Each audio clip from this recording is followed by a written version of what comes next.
Are you a big fan of rehab and prehab for athletes? And if so, like what forms of it do you recommend to some of your athletes? As a chiropractor, I'm a big fan of rehab and prehab for everybody. I mean, everybody should be exercising. Everybody, like I always say, there's three aspects of a healthy joint: the strength of the muscles around it, the flexibility of the joint, and the balance of the joint. The ability for the body, for you to know where your body is without looking at it. So I want all my athletes to have optimal health. I want everybody to have optimal health. And in order to do that, you have to make sure you're doing your strength training. You have to make sure you're doing your flexibility work, and you have to make sure you're doing your balance training. Now, balance training, I use a stability ball. It's one of those big yoga balls, and there's certain exercises you can do that not only help with core strength, but help with that balance,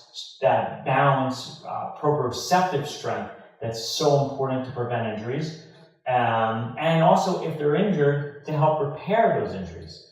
And then I like a wobble board, or you can get a foam destabilizing pad to stand on, and that's great for ankle, knee, hip health to also stimulate your proprioceptive function in those joints.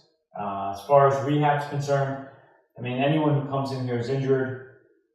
Obviously, they need to strengthen, create their muscles or joints or tissue around those joints, increase their flexibility, and increase their balance. So yeah, I mean, everybody should be doing something to better their health. And those are the three things you want to focus on.